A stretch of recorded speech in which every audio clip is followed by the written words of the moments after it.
जय श्री राम दोस्तों। आज शुरू करते हैं हम गणित गणित की किताब का पार्ट 3 गुणा। ठीक है, मल्टीप्लिकेशन। इसमें कुछ एग्जांपल्स वगैरह दिए गए हैं, ये सब आप लोग देख लेना। ठीक है, इसमें सबसे पहले यहाँ चलते हैं। यहाँ पे कुछ सवाल दिए गए हैं, नीचे को ये 3 सवाल दिए गए हैं, देखिए। ठीक, इन सवालों को हल करते हैं। चलिए। 9 पंजे 45, 5 नम 45, 4 जुका तो आ जाएगा, 5 छिका 30। ठीक है, 3 हासिल, 5 दूनी 10 और 3 13, 5 कम 5 और 1 6 गुणा 3 नम 27। ठीक, 3 चंग 18, 3 दूनी 6 और 1 7 3 गुणा 4 निम 36, 4 6 24 का 4, 4 दूनी 8 और 2 10, 4 एकम 4 रे 5, ये 5 7 4 11, 6 2 8, 8 और 6 14, 6 2 8 1 9, हासिल भी है ना एक, 8 और 6 14 का 4, 7 और 6 13, 4 17 1 18, 4 और 5। इस तरीके से ये इसका सॉल्यूशन आ जाएगा।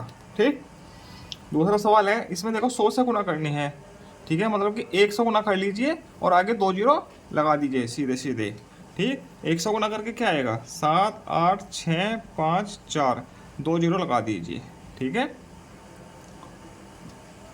इसमें 200 गुना कीजिए और आगे लास्ट में इकाई दहाई के स्थान पर 2 जीरो लगा दीजिए।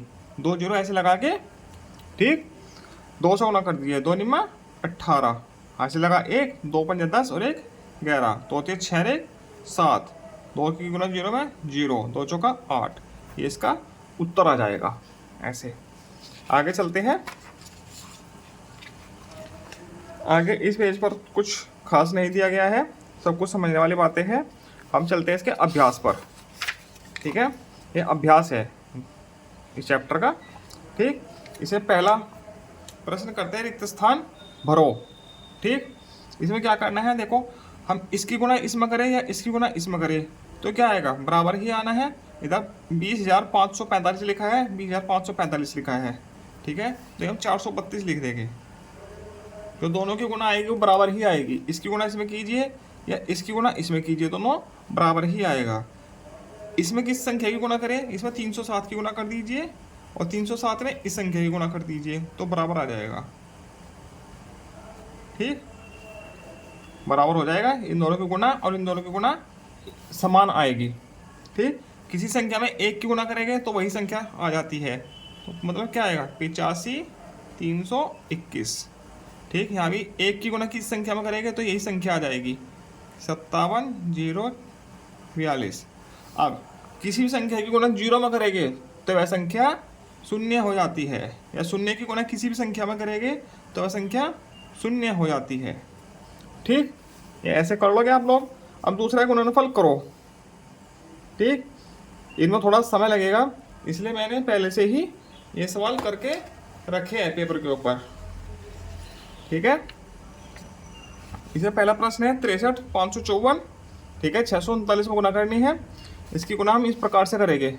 ठीक है, ये 6 सवाल है, 1 2 3 4 5 6।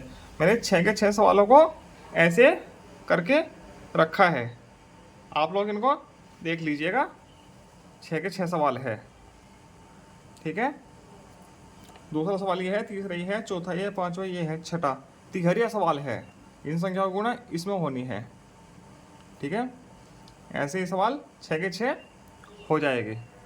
आप लोग देख लीजिएगा एक बार इनको। ठीक है, क्योंकि इनमें थोड़ा समय लग जाता तो इसलिए मैंने इनको पहले से ही पेपर पे करके रखा हुआ है, वीडियो लंबी हो जाती। ठीक है, इसके बाद हम चलते हैं आगे। प्रश्न संख्या 3। एक स्कूटर का मूल्य 62,529 रुपये है। ठीक, एक स्कूटर का मूल्य कितना है, 62,829 रुपये। ऐसे 145 स्कूटर खरीदने के लिए कितने रुपए देने होंगे, तो क्या होगा, दोनों की गुणा हो जाएगी सीधे सीधे।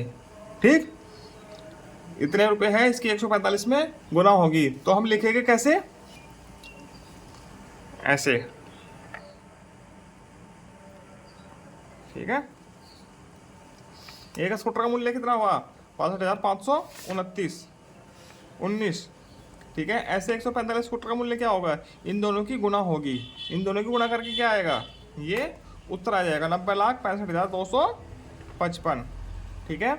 ऐसे हम कर लेंगे इसको, ठीक है। इसके बाद चौथा प्रश्न है, एक पेटी में 144 सेब आते हैं। कितने सेब आते हैं? 144। फल मंडी में ऐसी ही 32,275 पेटियां रखी है। मंडी में कुल कितने सेब है? तो क्या होगी? इन दोनों की गुणा हो जाएगी, ठीक है। हम लिखेंगे कैसे? इस प्रकार से लिखेंगे, एक पेटी में सेब कितने हैं? 144। मंडी में कुल पेटियां हैं 32,275, लिखे इतनी 32,275, ठीक है। मंडी में कुल सेब कितने होंगे? 144 की गुना 32,275 में हो जाएगी, तो गुना करके क्या आएगा? ये 46,47,600 सेब रखे हैं मंडी के अंदर। मंडी काफ़ी बड़ी है, उसमें 46 लाख लगभग 46.5 लाख लगभग सेब रखे हैं, ठीक है। अब प्रश्न संख्या 5, एक घर से लगभग 1200 ग्राम कचरा रोज निकलता है, ठीक। ऐसे 7 घरों से 365 दिनों में लगभग कितना कचरा निकलेगा? ये सवाल कैसे हो गए? एक घर से कचरा निकलता है 1200 ग्राम, ठीक है। 7 घरों से कितना निकला रोजाना? 12 से तो 8400 ग्राम, तो रोजाना 8400 ग्राम कचरा निकलता है, ठीक। 7 घरों से तो 365 दिनों में कितना निकलेगा? वो एक दिन में निकल रहा है तो 365 की उसमें गुना कर दी जाएगी, ठीक है। करेंगे कैसे? इस प्रकार से। ये है 5वां प्रश्न का हल। एक घर से निकलता है कचरा, कितना निकलता है? 1200 ग्राम, तो 7 घरों से कितना निकलेगा? 1200 गुना 7 बराबर 8400 ग्राम, इतना निकलता है रोजाना कचरा, ठीक है, पर डे, प्रतिदिन, ठीक। तो 365 दिनों में निकलेगा कचरा, कितना निकलेगा? 365 गुना 8400 ग्राम, ठीक। तो इसकी गुना इसमें करेंगे तो ये आएगा ग्राम, इसको किलोग्राम में चेंज करना चाहिए, तो इतना किलोग्राम कचरा निकलता 3066 किलोग्राम, ठीक। इस प्रश्न का हल ऐसे हो जाएगा ये, ठीक है। इसके बाद प्रश्न संख्या 6, एक ट्रक से अधिकतम 11,265 किलोग्राम माल ढोया जा सकता है। कितना ढोया जा सकता है? 11,265 ग्राम माल ढोया जा सकता है। ऐसे ही 3 ट्रकों से 762 ट्रकों से कितना माल ढोया जा सकेगा? 762 ट्रकों से कितना माल ढोया जा सकेगा? और 762 ट्रक देखते हैं, इन दोनों की क्या हो जाएगी? गुणा, ठीक। इसको ऐसे लिखेंगे, ठीक है। एक ट्रक से ढोया जा सकता है माल कितना? इतना, तो 762 ट्रकों से कितना ढोया जा सकता है? 762 गुना 11,265, तो इतना किलोग्राम माल ढोया जा सकता है। इन दोनों की गुणा करके क्या आएगा? ये, ठीक। इतना किलोग्राम माल ढोया जा सकता है, ठीक है। इसके बाद है, एक अधिवर्ष में कितने घंटे होते हैं?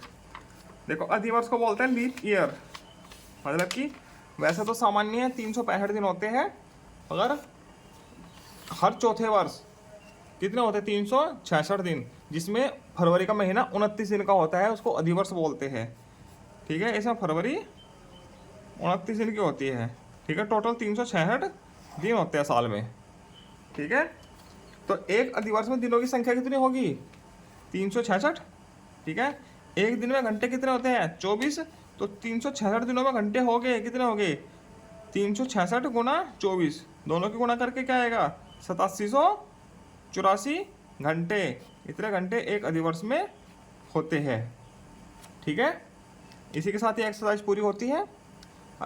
आगे मिलते हैं हम भाग के साथ, पाठ नंबर 4। धन्यवाद। जय जय श्री राम।